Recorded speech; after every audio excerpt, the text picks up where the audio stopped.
There we go. All right, and so I'm done screen sharing, so we'll take questions for 10 minutes and then... Are you hearing us? I hear you.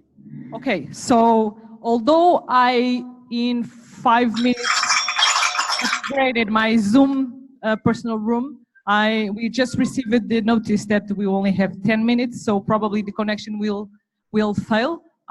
Anyway, let's start with the QA, and if it's needed, we will, of course, reconnect the Zoom. I actually have 10 minutes because I have to go in 10 minutes. So ask your questions and I'll make the answers shorter than usual and see how many questions we can get.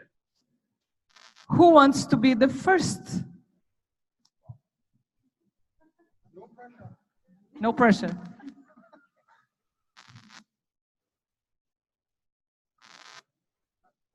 If you don't ask any questions, I won't give any answers.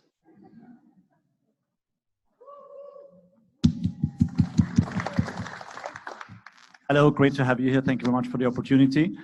What remains the biggest challenge in organizations who wish to adopt Agile?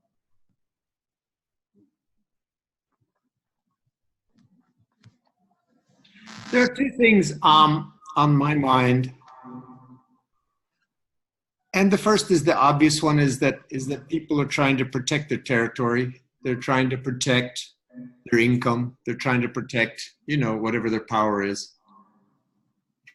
And anything we do in any transformation, but for sure the Agile one, we're redistributing power. And that means that some people get more power and some people get less power, and the power changes and it's all around decisions. And that's very distressing. And in particular, if you have executive bonuses tied up in that, then they can't play the game. The second thing, though, that's very much always on my mind, and I'm not going to say it, is that people like to change other people.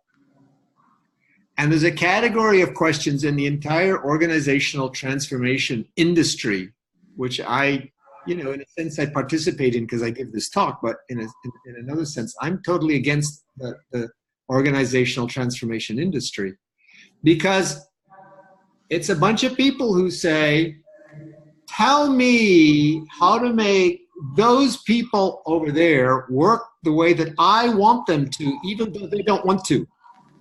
Right? Listen to that sentence. It's horrible. And if we had a technology that could literally do that, who would get a hold of it, right? North Korea and China. They would use it immediately, right? And then whatever the next people in power would use it. So I actually never want to have an answer to that question. I personally, philosophically, do not want an answer to that question. And so when anybody asks me in one of these question answers, any question of the form of, I don't like the way that those people over there are working, please teach me how I can make them work the way that I want them to work. So you see why, in a sense, I'm against the organizational transformation industry. What I'm interested in is very culturally sensitive. Every culture has its own, it functions. Look at all of the cultures in the world, they function.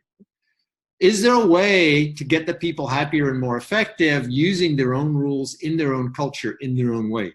Which means I have to be very non-invasive.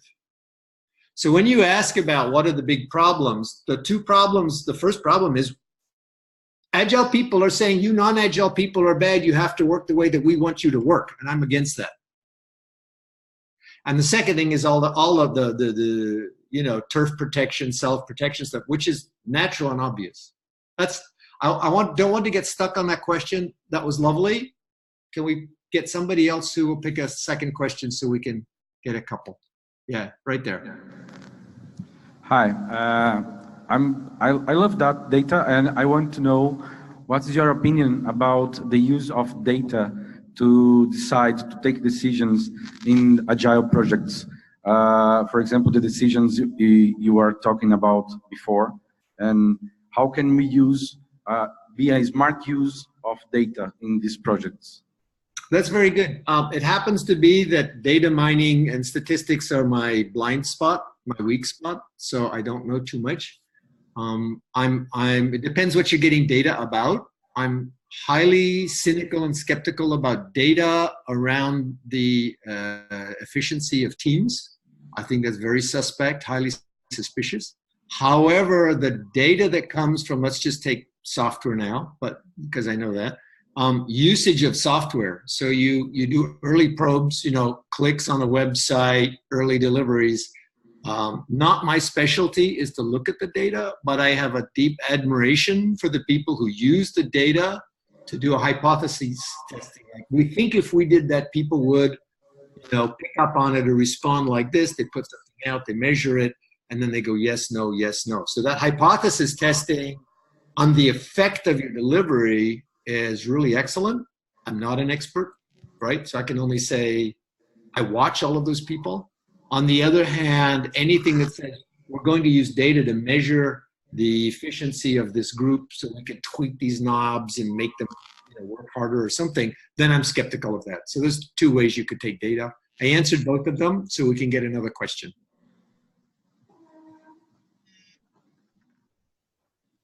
Probably last question before the, unfortunately, I'm not what, guys? I'm going to propose we just go till it cuts out, and then we'll say that was wonderful, and you can go on with your next discussion, all right? So ask a question, I'll answer till it cuts off.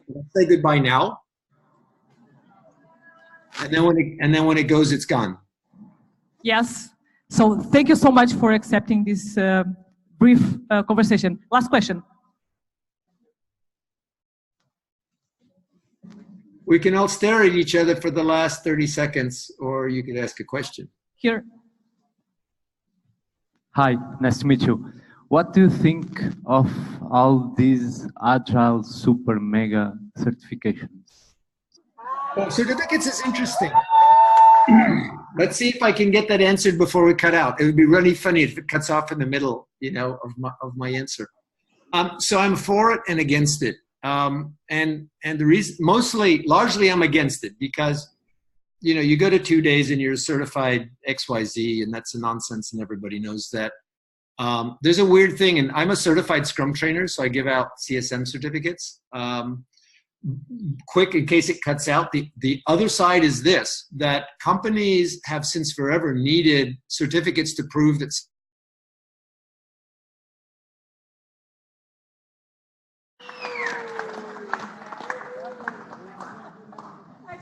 somebody went to a course.